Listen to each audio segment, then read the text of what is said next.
রাজ্যে প্রথম দফায় বিধানসভা নির্বাচনে বিক্ষিপ্ত অশান্তি 152 আসনে আজ সকাল থেকে ভোট গ্রহণ চলছে। তার মধ্যে বিভিন্ন জায়গা থেকে এলো অশান্তির খবর।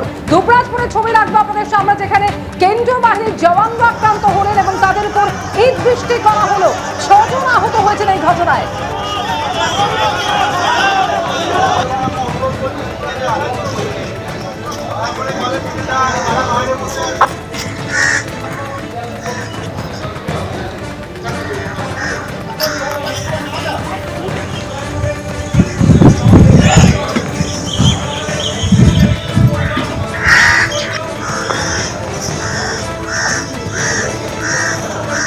শুধুমাত্র কেন্দ্রীয় বাহিনীর জওয়ানদের লক্ষ্য করে এই বৃষ্টি নয়, একই সঙ্গে পুলিশের গাড়িতেও ভাঙচুর চালানো হয়েছে।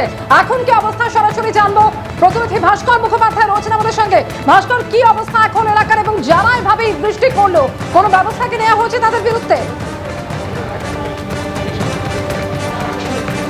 দেখো, এই মুহূর্তে আমি রয়েছি দুবরাজপুর বিধানসভার নাকারাকুন্দা প্রাথমিক স্বাস্থ্যকেন্দ্রে এবং ঠিক আমার পিছনেই এই স্বাস্থ্যকেন্দ্রে এখানেই আহত 3 জন সিআরপিএফ জওয়ান এবং 1 জন পুলিশকর্মী এবং আরও 1 জন পুলিশের ড্রাইভার, তার চিকিৎসা চলছে আমরা দেখব।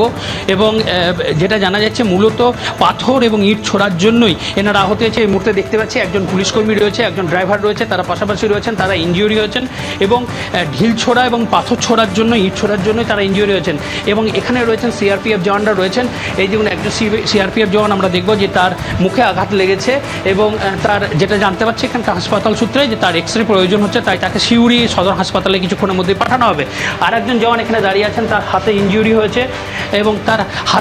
হয়েছে এবং একটা জিনিস খুব পরিষ্কার, তারা জানাচ্ছেন যে বেশ কয়েকজন সেন্ট্রাল জওয়ান এখানে দাঁড়িয়েছিলেন যখন হঠাৎ করে উত্তপ্ত হয়ে ওঠে এলাকা এবং তখন তারা নিয়ন্ত্রণ আনার যখন চেষ্টা করছিলেন সেই সময় চারিদিক থেকে ইট ছোড়া শুরু হয় এবং যেহেতু তাদের মাথায় কোনো হেলমেট ছিল না, তারা যতটা পেরেছেন নিজেদেরকে রক্ষা করেছেন, তার মধ্যে এই ইনজিউরি হয়েছে।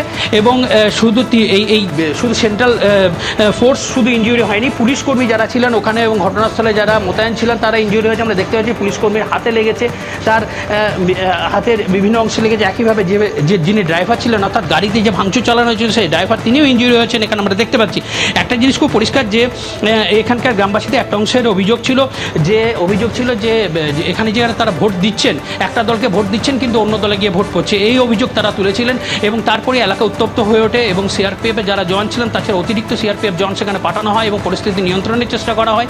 এবং সেই সময় হঠাৎ করেই এই ইট বৃষ্টি শুরু হয় এবং এমনভাবে ইট বৃষ্টি চারিদিক থেকে শুরু হয় যে জওয়ানরা পালাবার কোনো পথ ছিল না, তারা আটকে গেছিলো এবং এক প্রকার তারা ওখানে দাঁড়িয়ে গেছিলেন। তারপরে এই ইনজুরি হয়েছে এবং তাদেরকে এখন নাগরাকুন্দা প্রাথমিক স্বাস্থ্যকেন্দ্রে নিয়ে আসা হয়েছে। ধন্যবাদ ভাস্কর।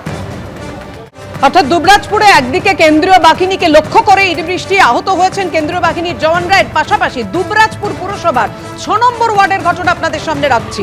উত্তেজনা তৈরি হয়, বিজেপি সমর্থকদের হুমকির অভিযোগ তৃণমূলের বিরুদ্ধে। পুলিশ ও কেন্দ্রীয় বাহিনী গিয়ে এলাকাবাসীকে ছত্রভঙ্গ করে দেয়।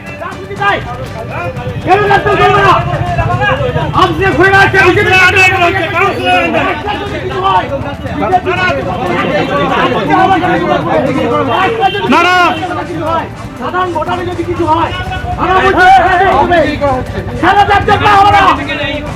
কেন গ্রেপ্তার করা হলো? কি মনে করেছে টিএমসি নেতারা?